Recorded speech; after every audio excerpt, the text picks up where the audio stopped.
मान चौधरी जी, आपको ऑडियो मिल रहा है? मिल रहा है। आप दोबारा जी अपना जो क्वेश्चन है वो रिपीट कीजिएगा। जी, मान चौधरी के पास मैं आऊंगी। अभी थोड़ा सा दिक्कत है, यहाँ पर फ्रेम में मुझे नहीं दिख रहे हैं। उनसे जुड़ने की कोशिश करेंगे, लेकिन इससे पहले आशुतोष रावत जी भी हमारे साथ जुड़े। आशुतोष जी, ये जो इस वक्त महापड़ाव चल रहा है, आप देख रहे हैं कि एक महीने के अंदर दूसरा महापड़ाव, अभी गुर्जर का महापड़ाव देखा था हमने, अब जाट का महापड़ाव देख रहे हैं। आखिरकार इस आंदोलन को आप किस तरीके से देख रहे हैं और इसके आगे की सियासत कहाँ जाके टिकेगी? देखिए मनराज जी, जाटों को जो आरक्षण यानी ओबीसी में शामिल करने की बात रही है, वो एक नया मुद्दा नहीं है। ये लगभग 25-30 साल पुराना मुद्दा है। लगभग सन 98 से जाट ओबीसी में अपने आप को शामिल करने की बातें करते रहे। कुछ राज्यों में देश के कुछ राज्यों में इनको आरक्षण प्राप्त भी है और कुछ राज्यों में आरक्षण प्राप्त नहीं है। लेकिन राजस्थान की स्थिति थोड़ी सी अजीब इसलिए है कि यहाँ कुछ जिलों में आरक्षण ओबीसी के तहत जाटों को मिलता है, कुछ जिलों में नहीं मिलता है। धौलपुर, भरतपुर और डीग डीग अभी एक नया जिला बना, लेकिन वरना 2 जिले राजस्थान के अब तक बाहर थे और अब कुल मिलाकर के 3 जिले, क्योंकि माना जाता है कि यहाँ जाट समाज ने शासन किया है, शासक वर्ग से आते थे, इसलिए शायद जो जो मंशा थी उसके पीछे ये थी कि ओबीसी में उनको शामिल नहीं किया जाना चाहिए क्योंकि वो शासक वर्ग है। लेकिन वो इस तमाम चीजों के बीच में कई बार परिस्थितियां बदली भी हैं। 2013 में यूपीए सरकार ने राजस्थान के जाटों को भी आरक्षण केंद्र की जो सूची है उसमें शामिल किया था यूपीए सरकार के समय में। लेकिन 2015 आते आते सुप्रीम कोर्ट का हाँ। निर्णय आया और सुप्रीम कोर्ट के निर्णय की वजह से जाटों को एक बार फिर से ओबीसी के आरक्षण सूची से केंद्र की से बाहर किया गया।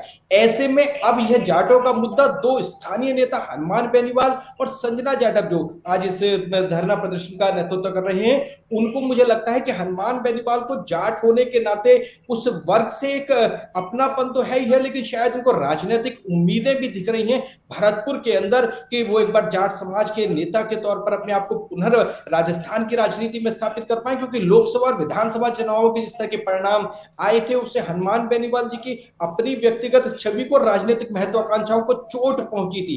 तो ऐसे में राजनीति को ध्यान में रखते हुए एक बार फिर से समाज को आगे करते हुए, समाज को चेहरा बनाते ठीक हुए है, मुझे लगता जाट जा रहा समाज है का बड़ा एक बार चेहरा फिर बनने से की राजनीति कोशिश हनुमान बेनीवाल की है, लेकिन इन सबके बीच में मान चौधरी जी, बहुत महत्वपूर्ण होगा आपका सुनना।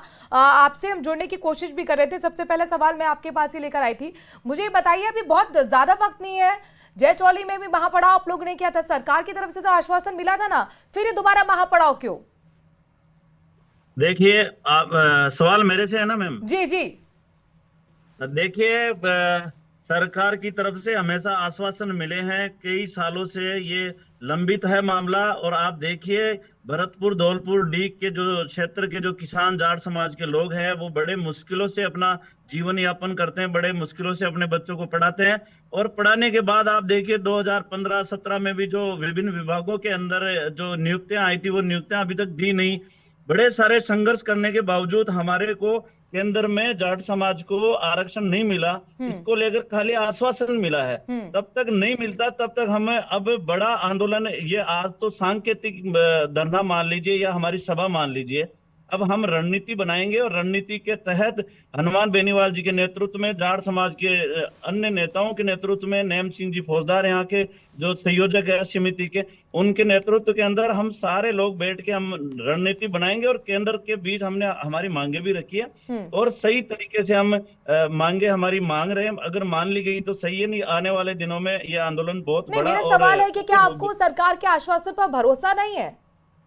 जी देखिए, भरोसा तो है, लेकिन कितने सालों से आप देखिए, पिछले कई सालों से, हम्म। मतलब कि 10-15 सालों से आश्वासन मिल रहा है, लेकिन कहाँ मिला बताइए आप? आरक्षण कहाँ मिला? आश्वासन ही मिला है। हम्म। लेकिन पहले हमने भरोसा किया, हमने आंदोलन नहीं किए। अब और हमें आश्वासन दे रहे हैं, तो आश्वासन से काम नहीं चलेगा। हम्म। अब तो आरक्षण मिलना ही चाहिए हमें, हमारा हक है ये।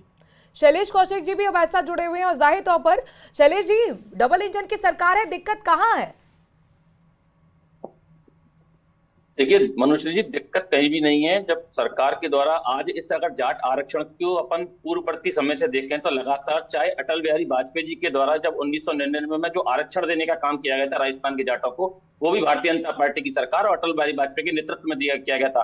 उसके बाद यद्यपि अशोक गहलोत जी ने आरक्षण तो दिया, लेकिन वो वैधानिक प्रक्रिया पूरी नहीं की और जिसके कारण वो कोर्ट में लंबित हुआ। उसके बाद माननीय वसुंधरा जी की सरकार आई और 2016 में वही वैधानिक प्रक्रिया जिनकी आवश्यकता जब अशोक गहलोत जी जब थी उनको पूरा करते हुए वो राज्य ओबीसी आयोग के गठन कर उसके द्वारा जिस तरीके से भरतपुर और धौलपुर के जाटों के शैक्षणिक, आर्थिक और सामाजिक स्थिति का जो सर्वे कराया और सर्वे के आधार पर 23 अगस्त 2017 को इनको आरक्षण देने का काम किया, तो वो भी भारतीय जनता पार्टी की सरकार ने ही किया। भारतीय जनता पार्टी की सरकार ने जो वादा जब भी किया था उसको पूरा किया और उसके बाद उस आयोग की रिपोर्ट के आधार पर अब आप एक बात बताइए, भजनलाल जी की सरकार ने पिछली अभी थोड़े दिन पहले जो इनका आरक्षण हुआ था उसके बाद प्रतिनिधिमंडल से बात हुई, उसके बाद प्रतिनिधिमंडल को और जो समय की एसीएस थे उनके द्वारा एक बढ़िया ड्राफ्ट तैयार कर प्रतिनिधिमंडल गया।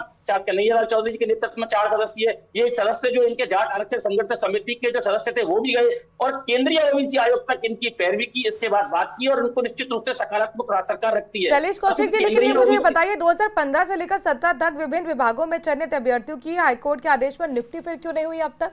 तब तो आप ही की सरकार थी ना सर, ये भी तो मांग शामिल है जाट समाज की। आप एक बात समझिए मनुश्री जी कि 2015 में इस पर रोक लग गई थी, तो नियुक्ति कैसे होती? 17 में माननीय जब 16 में वसुंधरा जी ने सर्वे कराया और 17 में 23 अगस्त 2017 को ये लागू हुआ था, उसके बाद आरक्षण, उसके बाद जो वैधानिक प्रक्रिया अशोक गहलोत जी ने पूरी नहीं की थी, जो एक संवैधानिक प्रक्रिया है जिसके अंतर्गत वास्तव में सर्वे चाहिए कि जो आर्थिक पिछड़ापन, सामाजिक पिछड़ापन, शैक्षणिक पिछड़ापन इन जिलों में इन समाज का है, उस आरक्षण की पूर्ति करने के लिए पुनः सर्वे कराया, सर्वे के आधार पर रिपोर्ट तैयार की, रिपोर्ट के आधार पर आरक्षण देने का काम किया। ऐसी स्थिति में आप ये नहीं कह सकते सरकार ने रोज कुछ वैधानिक कोर्ट की प्रक्रियाएं थी जो, लेकिन सर्वे सबसे पहले जरूर था, सर्वे को काम कराने के काम सर्वे के बाद फिर 1.5 साल भी तो हो गया सर आपकी नई सरकार भजनलाल सरकार को, उसके बावजूद कहां? देखिए अब जो मामले जो कोर्ट की और वैधानिक प्रक्रियाओं में इतना लंबा अटका पड़ा है मामला, जब तक ऊपर से एक बार इसका नोटिफिकेशन नहीं हो जाएगा केंद्र के माध्यम से, उसके बाद ये सारी प्रक्रिया पूरी होंगी। 5 साल तक गहलोत जी की सरकार भी रही थी, फिर उन्होंने क्यों नहीं दिया था? 5 साल तक गहलोत जी की सरकार थी ना, जब दे देते। 17 में वसुंधरा जी की सरकार ने जब आरक्षण दे दिया तो 18 से 23 तक तो गहलोत सरकार का राज था, इन्होंने क्यों नहीं दिया 15-17 की नियुक्तियों को? बताइए। सीवी यादव जी जुड़े हैं हमारे साथ, कांग्रेस के प्रवक्ता। सीवी यादव जी, 18 से लेकर 23 तक तो आप लोग भी साथ में थे, संजना जाटव आज पहुंच रही हैं, समर्थन दे रही हैं, अच्छी बात है, कांग्रेस की तरफ से समर्थन मिल रहा है, लेकिन सरकार तो आपकी भी थी, तब आपने ये क्यों नहीं किया? जो कुछ सवाल उठाए हैं मुझे बड़ा इस पे मतलब लगता है कि कुछ भी बोल देना। बीजेपी ने 1998 में जाटों को आरक्षण नहीं दिया, बल्कि जाटों को आपस में लड़ाया है। मतलब आपका कौन सा सर्वे था जिसके आधार पे जाटों को आरक्षण दिया था और भरतपुर के जाटों को दूर रखा था? अगर फैक्ट की बात करें तो भरतपुर के जाटों के पास औसत जो जोत है, कृषक जोत है, वो अपेक्षाकृत दूसरे राजस्थान के जाटों के एरिया की तुलना में कम है। कोई सर्वे नहीं था, कुछ नहीं था, वो लड़ाने का काम किया था इन्होंने। कांग्रेस की सरकार ने 2013 में, यूपीए सरकार ने जाटों को 9 राज्यों में, जिसमें भरतपुर और डीग और धौलपुर के जाट थे, उनको रिजर्वेशन भी दिया। फिर उसके बाद में हुआ क्या है, ये नहीं था कि हमने पूरा अध्ययन करके नहीं दिया। भारतीय जनता पार्टी ने इसकी पैरवी ही नहीं की, बल्कि ये कहे कि पिछले दरवाजे से आरएसएस और अन्य प्रायोजित तरीके से ये सुप्रीम कोर्ट में लगाते हैं, पैरवी नहीं करते, उसको खारिज करवाते हैं। जो कांग्रेस सरकार ने रिजर्वेशन दिया था उसको खारिज करवाते हैं। 2017 में फिर दबाव डाला गया तो वसुंधरा जी ने राज्य के भीतर रिजर्वेशन दिया, लेकिन केंद्र के भीतर अभी तक कोई रिजर्वेशन नहीं दिया। मैं बस सिर्फ एक सवाल पूछ रहा हूं, 2015 में, 2019 में, 2024 में क्या भारतीय जनता पार्टी के नेताओं ने ये वादा नहीं किया कि हम इस क्षेत्र को आरक्षण नहीं दिलाएंगे? और ये सिर्फ आरक्षण की लड़ाई नहीं है, ये लड़ाई गरिमा की लड़ाई है, ये लड़ाई बराबरी की लड़ाई है, ये लड़ाई हक की लड़ाई है। ये लड़ाई भारतीय जनता पार्टी द्वारा जो एक ही जाति के लोगों को आपस में लड़ाया जा रहा है उसके खिलाफ ये आंदोलन हो रहा है। और कांग्रेस पार्टी इसके साथ शुरू से साथ है, आज नहीं है। 2020 के अंदर हमारी सरकार ने आपसे भी तो सवाल पूछा जाएगा ना, जाते जाते यूपीए सरकार 2014 में जाटों को ओबीसी में शामिल करती है, अब 15 में यहाँ पर रिजेक्शन हुआ सुप्रीम कोर्ट की तरफ से। शैलेश जी, तो यहाँ पर कांग्रेस की तरफ से सवाल पूछा जा रहा है, सीवी यादव जी कह रहे हैं कि गलत पैरवी आपने सही कमजोर पैरवी की थी सुप्रीम कोर्ट में, इसीलिए खारिज हो गया। आप पूछ लीजिए किसी से। ठीक है शैलेश जी, जवाब दीजिएगा जल्दी से। जब ये चुप हो जाएंगे जब बोलूंगा, ये बीच में बोलते हैं, क्या आदत है। हाँ, शैलेश जी और सीवी यादव जी को दोनों को विंडो में रखिएगा। चलिए जी, देखिए मनुश्री जी, जहां तक ये लड़ाने की बात कर रहे हैं, जो भारतीय जनता पार्टी की वाजपेयी जी की सरकार थी, उन्होंने स्पष्ट रूप से शेखावाटी में कहा था जब एक सभा के दौरान, हम आरक्षण देंगे, और सरकार बनने के बाद हमने आरक्षण देने का काम किया। हमने कहां लड़ाने का काम किया? जहां तक ये भरतपुर और धौलपुर के जाटों की बात कर रहे थे, भरतपुर और धौलपुर के जाटों को उस जो रिपोर्ट के अंतर्गत, चूंकि भरतपुर और धौलपुर राजघराने रहे थे और संपन्नता की श्रेणी में थे, ऐसी स्थिति में उनके लिए उनको आरक्षण से अलग रखा गया। लेकिन बाद में कैसे रखा गया? क्या आधार रखने का कोई आधार गहलोत जी की सरकार ने गहलोत जी की सरकार ने जिस तरीके से इस आधार पे लग रखा है, बनाते हुए इनको कुछ आरक्षण भी दिया, बोल देंगे और आप। आरक्षण कोर्ट से खारिज हो गया। इसलिए आप आधार मुझे रखा बताइए, आपने। गहलोत सरकार ने क्यों राज्य स्तर पर ओबीसी आयोग का सर्वे नहीं कराया? क्या भरतपुर और धौलपुर के जाटों के लिए गहलोत सरकार ने सर्वे अरे कराया? 10 साल हो गई आपको, 10 साल में सर्वे नहीं हुआ आपका?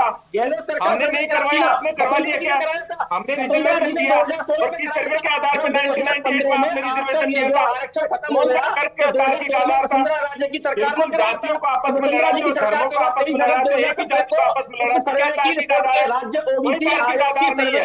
आपने सिर्फ समाजों को बांटने का काम किया। भारतीय जनता पार्टी की रणनीति है कि वो समाजों को बांटे, और इसीलिए लड़ाई सिर्फ रिजर्वेशन की नहीं है, ये लड़ाई समाजों को बांटने की है, गरिमा की है, बराबरी की है। और भारतीय जनता पार्टी 10 सालों में बीत कर कह रही है, ये देखने वाली बात होगी। इनका एक प्रोपेगेंडा होता है हमेशा, एक तरफ पिछले दरवाजे से सुप्रीम कोर्ट के माध्यम से जो है ये खारिज करवाते हैं।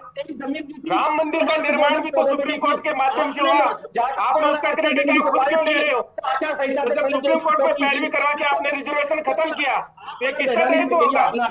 सर्वे कराते तो निश्चित रूप से ये आवश्यकता नहीं पड़ती। आपके सारे काम आचार संहिता से पहले ही होते हैं। इसी कारण से आपको जनता एक सवाल दोनों से। सीवी यादव जी, मुझे बताइए, आप यूपी सरकार 10 साल रही है, 2014 में आपको याद आ रहा है कि ओबीसी में शामिल कराना है हमने जाटों को, और 2015 में सुप्रीम कोर्ट इसे रिजेक्ट कर देता है। बहरहाल इन सबके बीच में आशुतोष जी, आपसे बहुत महत्वपूर्ण होगा कमेंट करना। जवाब तो लीजिए ना, तो जवाब ही नहीं लेते हो आप केवल दाग के फिर छोड़ देते हो, अलग प्रकार की रिपोर्टिंग। ठीक है, जवाब दीजिए सर, मुझे को उसके बाद भरतपुर लाइव जाना है। मैं आपसे वही कह रहा हूँ, पूरे सर्वे के आधार पर हुआ। भारतीय जनता पार्टी ने सुप्रीम कोर्ट में पैरवी नहीं की, गलत तथ्य आंकड़े पेश किए। सर, इस चीज का जवाब मैंने ले लिया। मेरा आपसे सवाल ये था कि 2014 में आपको क्यों याद आ रही? 10 साल आप रहे थे ना, यूपी सरकार रही थी। समय तो लगता ही है ना, पूरा सर्वे करके सर्वे। और यही दलील बीजेपी दे रही है, समय लगता है। यही दलील आप दे रहे हैं, समय इतना ज्यादा हो जा रहा है कि 99 से लेकर 2025 आ गई। सर, 25 साल से ये लोग हक की आवाज उठा रहे हैं। आप क्रेडिट दोनों ले रहे हैं, मैंने किया, लेकिन काम नहीं बन रहा है। ठीक है, मैं आपके पास आऊंगी सर। सर, एक मिनट रुक जाइए। सर आप एक मिनट रुकिए। अरे सीवी यादव जी, आपको मैंने भरपूर टाइम दिया, आपने अपनी बात रख ली है। सर, यहां मुझे अब जाना होगा भरतपुर भी, क्योंकि बहुत महत्वपूर्ण है आज का दिन जाट समाज के लिए। हमारे साथ दीपक भी संवाददाता जुड़ रहे हैं। मान जी मैं आपके पास आऊंगी, मुझे पता है आप ग्राउंड जीरो पर मौजूद है, आपके पास आऊंगी। आप ही के लिए पूरा कार्यक्रम रखा गया है, आपकी आवाज यहाँ सरकार तक पहुंचे, ये उम्मीद करते हैं हम। लेकिन इन सबके बीच में दीपक ये बताइए, आरएलपी के सुप्रीमो हमें दिख रहा है हनुमान बेनीवाल भी पहुंच गए हैं। अब क्या कुछ चर्चा हो रही है, क्या कुछ रणनीति बन रही है, बताइए।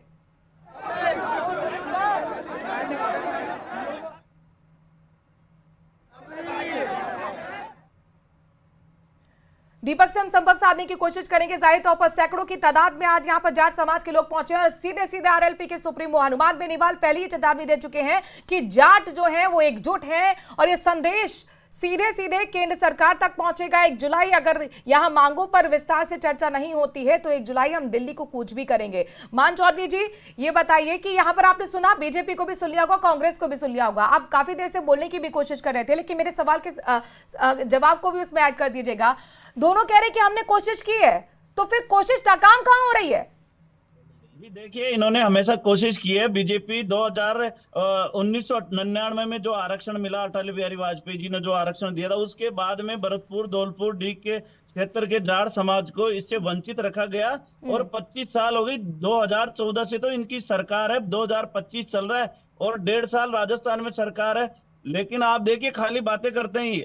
ये नहीं सोचते कि जाट समाज एक किसान है, किसान जो समाज है, खेती पे डिपेंड करता है, मेहनत करता है, अपने खून पसीना बहाता है, उनके बेटे वहां जो बॉर्डर के ऊपर रक्षा करते हैं। इनको तो सोचना भी नहीं चाहिए। 1.5 साल इनकी राज्य में सरकार है, 2014 से केंद्र में सरकार, इनको इतना सोचना नहीं चाहिए, और जड़ से इनको जाट समाज को आरक्षण केंद्र के अंदर देना चाहिए, ओबीसी के अंदर इनको। लेकिन क्या इतने आसान है? इसे समझने की कोशिश करेंगे। आशुतोष जी के पास में जाऊंगी, लेकिन इससे पहले दीपक हमारा काफी देर से इंतजार कर रहे हैं।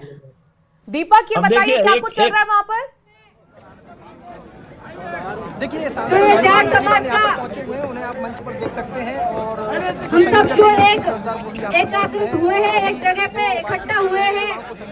मैं आपको याद दिलाना चाहती हूँ मंच पर जो मौजूद है बारिश का कि जो लोकसभा के जो चुनाव थे, खड़े हुए हैं युवाओं मैं को आपके लगातार बीच संबोधित कर आई। रहे हैं। उन्होंने कई मुद्दों को सरदारी ने सिर्फ एक जवाब और एक सवाल मुझसे पूछा कि बेटी हम आपका साथ देंगे, पर आप हमारे जाट भाइयों की मांग उठाएंगी लोकसभा में।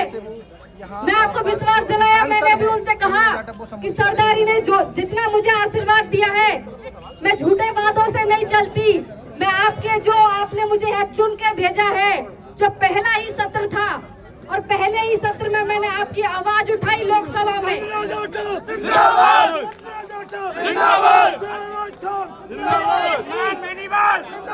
सरकार के तरफ से मैंने 2 बार क्वेश्चन लगाए, एक बार मैं बोली और दूसरी बार मैं आपको याद दिलाना चाहती हूँ कि मेरे पास जो सरकार की तरफ से जो गोलमोल जवाब था, मैं उससे संतुष्ट नहीं हूँ। मैं मेरे जाट भाई और सर्व समाज की वजह से आज जो भरतपुर की सीट है वहाँ से मैं जीत कर आपने मुझे जिताया है। मैं कहना चाहती हूँ यहाँ के माध्यम से कि यहाँ खुद सीएम साहब का गृह क्षेत्र है। एक भाई को तो आप दो भाई होते हैं, एक को तो आप खाना खिला रहे हो, एक को भूखा सुला रहे हो। ऐसा स्वतः व्यवहार क्यों हमारे साथ, ऐसा क्यों? तो संजना जाटव को आप सुन रहे थे, जो कि भरतपुर से सांसद हैं, कांग्रेस की नेता हैं, और उनके बगल में ठीक सुप्रीमो आरएलपी के जुड़े हुए थे हनुमान बेनीवाल। उनको भी सुनना दिलचस्प होगा कि किस तरह से हुंकार यहां पर बढ़ी जाती है। आशुतोष रावत भी हमारे साथ वरिष्ठ पत्रकार जुड़े हुए हैं। आशुतोष जी, बड़ी दिलचस्प यहाँ पर तस्वीर देखने को मिल रही है, कांग्रेस भी है, आरएलपी है। कांग्रेस से तो ये सवाल मैंने पूछा कि संजना जाटव यहाँ पर दिख रही है, लेकिन आपकी सरकार थी तो उस वक्त आपने क्या ये सवाल आरएलपी के सुप्रीमो हनुमान बेनीवाल से नहीं पूछा जाना चाहिए? वो भी तो एनडीए का हिस्सा रहे हैं।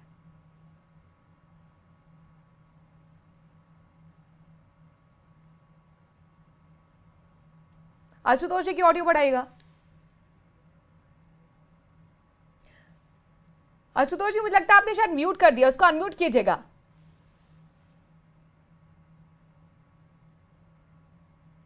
जी अभी आवाज आ रही है मनोज जी? जी जी जी मनोज जी, देखिए मैं किसी भी समाज को आरक्षण की बात हो, किसी भी जाति वर्ग को आरक्षण की बात हो, ये बहुत पेचीदा मामला होता है। सरकारें किसी की भी बने और वह पब्लिक फोरम पर आकर के आरक्षण के जो प्रदर्शन होते हैं, धरने होते हैं, उनके बीच में आकर के कुछ भी कह दें, लेकिन कुल मिलाकर के वह निर्णय इस तरह के हो कि कोर्ट में भी जाकर के रुक पाए, ये बड़ी अजीब तरह की अलग तरह की स्थिति है। लेकिन आज के इस आंदोलन को देखते हुए मुझे लगता है कि जहां जिस तरह से जाट समाज ने हनुमान बेनीवाल और संजना जाटव का जो सहारा लेने की कोशिश की है, शायद वो अपनी मांगों को ज्यादा बेहतर तरीके से मनवा सकते थे अगर इन दो चेहरों को इस आंदोलन से दूर रखते, क्योंकि मुख्यमंत्री खुद भरतपुर से आते हैं। उस जाट समाज के एक बहुत करीबी के तौर पर उनको भी जाना जाता है। वो ब्राह्मण वर्ग से जरूर है, लेकिन जाट समाज की भी बहुत उनको हितैषी माना जाता है। ऐसे में अगर दो बड़े राजनीतिक चेहरों को शायद अगर जाट समाज इन आंदोलन से दूर रखता, तो कम से कम 2-3 मांगे केंद्र की अगर सूची की मांग को छोड़ दिया जाए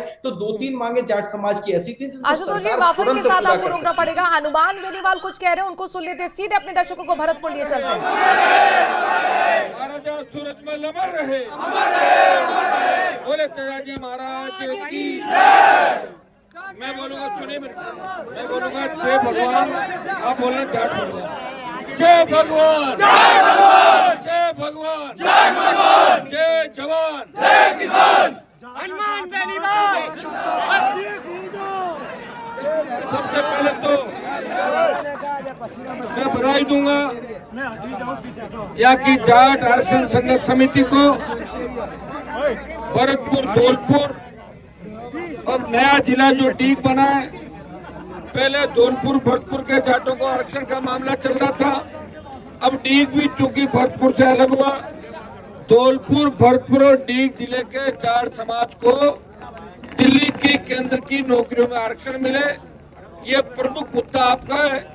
मुझे याद है जब मैं राजस्थान की विधानसभा के अंदर था, तभी नैम सिंह जी और ये सारे भरतपुर के जो मेरे सहयोगी मेरे साथ पढ़ते थे, ज्यादातर मंच में खड़े हैं। 1997-98 का वो दौर जब ब्रज के हमारे इन तमाम जिलों के किसान के बेटों ने हनुमान बेनीवाल को राजस्थान विद्यालय का अध्यक्ष बनाकर संदेश दिया राजस्थान के अंदर कि हम लड़ने का एक नया लड़ाका तैयार कर रहे हैं। और भाइयों, जितने महाराजा सूरजमल जी के नारे मैंने लगाए और जितने वीर तेजा जी के शायद इतने दूसरे लोगों ने नहीं लगाए होंगे।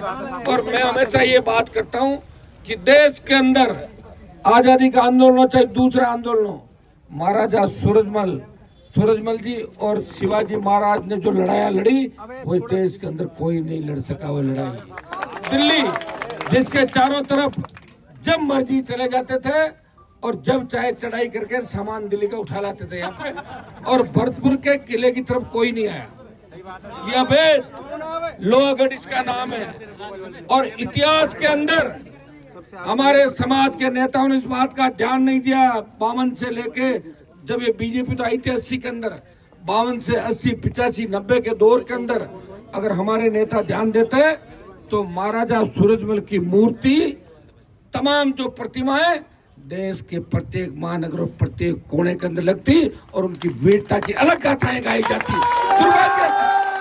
दुर्भाग्य से हमारे लोग जो चुन के चले जाते थे वो बाद में भूल जाते थे, तो पार्टियां बदलते थे या चुनाव के समय याद करते थे। याद करो जब पानीपत की मूवी के अंदर जिस तरह महाराज सूरजमल के इस युद्ध के साथ छेड़खानी की बात करी, जाट मराठों को आमने सामने करने का सरकार ने प्रयास किया, उस वक्त पानीपत मूवी के पोस्टर में लोकसभा के अंदर जलाए लोगों का। तो यहाँ हुंकार भरते हुए आरएलपी के सुप्रीमो हनुमान बेनीवाल को आप सुन रहे थे। शैलेश कौशिक भी वैसा जुड़े बीजेपी के प्रवक्ता। सर, ये भरतपुर है, गृह जिला है मुख्यमंत्री का, क्या ये मानते हैं 1 महीने के अंदर 2 महापड़ाव यहाँ पर देख लिए, पहले गुर्जर समाज का और वे जाट समाज का, चुनौतियां क्या बढ़ गई हैं? सरकार क्या सोच रही है, अब क्या करेगी? देखिए मनोज जी, चाहे गुर्जर समाज के प्रति हो चाहे जाट समाज के प्रति हो, सरकार ने हमेशा सकारात्मक दिखाया है और उस सकारात्मक रूप का ही परिणाम था कि गुर्जर आंदोलन को जिस तरीके से उन्होंने आंदोलन की पटरी पर पहुंचे थे और उसके तुरंत बाद सरकार ने तुरंत ड्राफ्ट तैयार कर सरकार ने सकारात्मक बताते हुए सारी बातों को माना और सरकार आंदोलन खत्म हुआ। जहां तक जाट आंदोलन की समाज की इसकी बात है, हुकार रैली की, तो जब इससे पहले जयचौली में जब ये आंदोलन हुआ था तो माननीय मुख्यमंत्री महोदय ने संवेदनशीलता दिखाते हुए भरतपुर गृह जिले के सब अपने लोग हैं, जैसे बता रहे थे आशुतोष जी, लेकिन सामाजिक रूप से चूंकि आवश्यकता सब जिलों में मिल चुका है तो सरकार की को भी चाहे पहले सरकार आरक्षण देने से लेकर ओबीसी आयोग की रिपोर्ट से पैरवी के लेकर और माननीय भजनलाल जी की सरकार ने जिस तरीके से उस वक्त 4 सदस्यों की समिति बनाई मंत्री जी के नेतृत्व में और जिस जयपुर दिल्ली जाकर इन सब प्रतिनिधि मंडल के सदस्यों को ले जाकर दिल्ली में ओबीसी आयोग के जो सदस्य हैं उनके सामने पक्ष रखा, मजबूती के साथ पक्ष रखा, अपना ड्राफ्ट रखा।